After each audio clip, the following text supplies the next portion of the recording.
Levanta tus manos, pueblo. Y vamos a tomar este tiempo en adoración. Vamos a olvidar que todo que está pasando en este momento afuera de este lugar, y vamos a darle 100% de nuestra atención a Dios.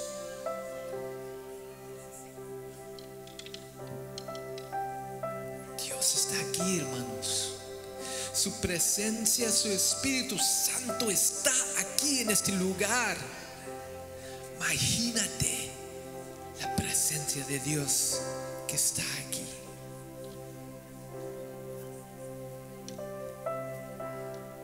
Qué honor tenemos entrar por esas puertas, entrar en su templo y disfrutar su presencia, teniendo la libertad de levantar nuestras voces y clamar a Dios.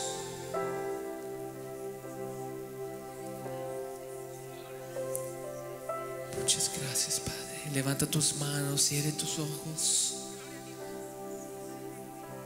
En tus propias palabras, dale gracias a tu Dios. Todo lo entrego. Ser como tú es mi deseo. Eres mi único anhelo, Jesús. Mi esperanza eres tú. Todo lo entrego. Ser como tú es mi deseo.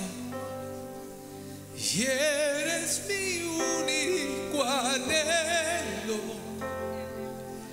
Jesús, mi esperanza eres tú. Todo lo entrego.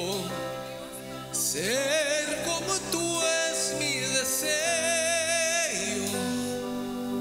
Y eres mi único anhelo. Jesús, mi esperanza eres tú. Gracias, Jesús. Levanta tus manos, pueblo. Levanta tus manos y clama a tu Dios. Él está aquí. Jesus.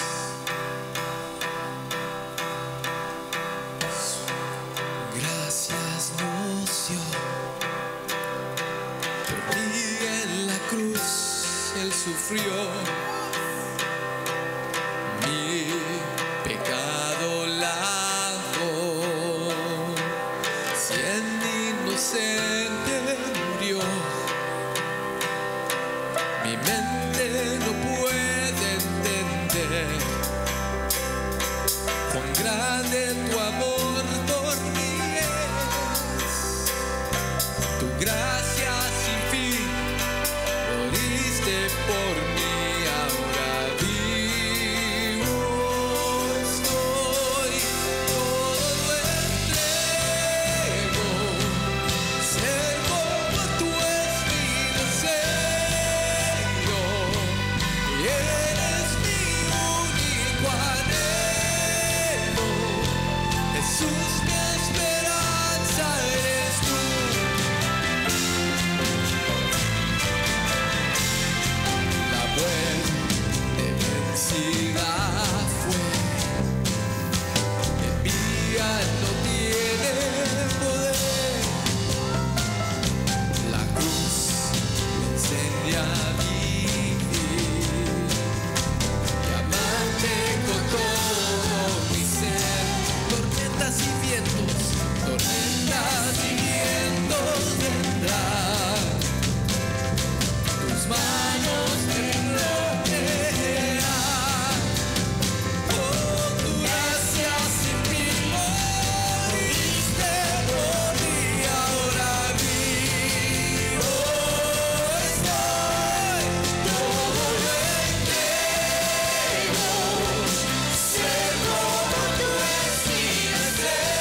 Gracias. Gracias, Espíritu Santo. Gracias, Señor. Gracias, Espíritu de Dios, por moverte en este lugar de una manera especial. Aleluya. Qué precioso momento, hermano. No nada más es un día hermoso, es un precioso momento en el cual tú y yo hemos decidido venir a adorar al Rey de Reyes, al Señor de Señores, al Creador tuyo, al mío. Aleluya. ¿Cómo poder, hermano, quedarse sin moverse si hay tanto agradecimiento en nuestro corazón? Por eso se lo expresamos cada vez que venimos, con nuestras palmas, con nuestras manos levantadas, con nuestra voz, con una palabra de gratitud, hermano. A eso hemos venido tú y yo, a alabar y glorificar al Rey de Reyes. Aleluya. Bienvenidos sean cada uno de ustedes a la iglesia Cristo Viene. Si tú nos acompañas por primera vez en este día, siéntate en casa.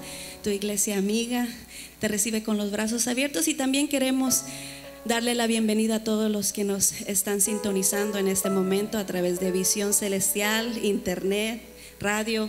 Dios les bendiga grandemente. El deseo de la iglesia Cristo Viene es que el Señor continúe bendiciendo tu vida como lo está haciendo hasta ahora. Amén.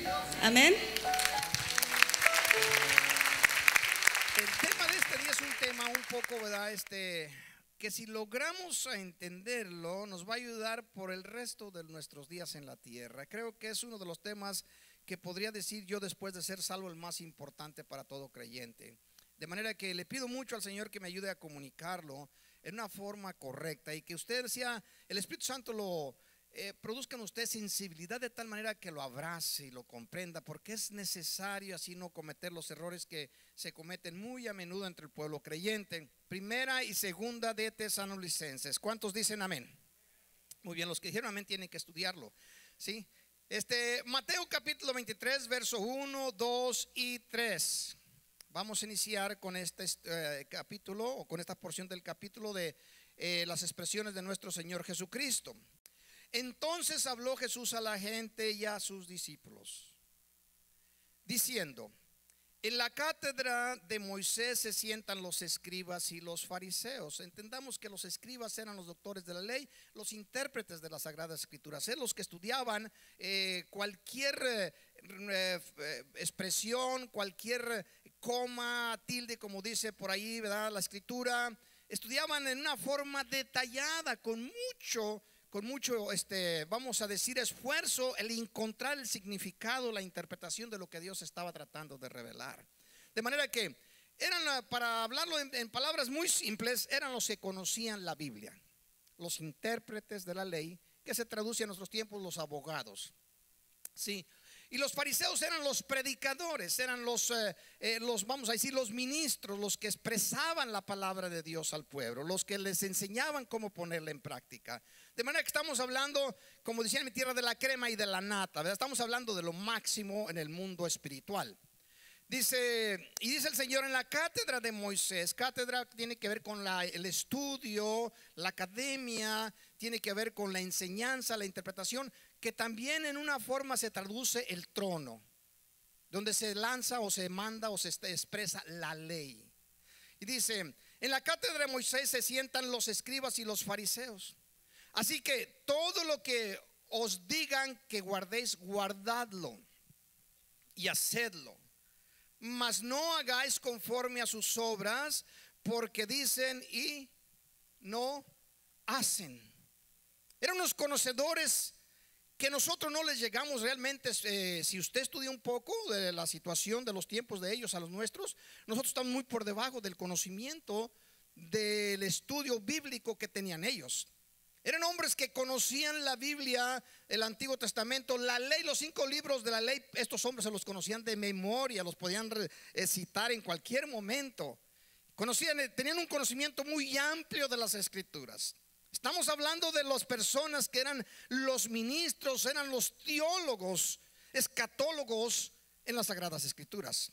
Así que estamos hablando de lo máximo en el mundo religioso, espiritual. ¿Estamos de acuerdo? Ahora,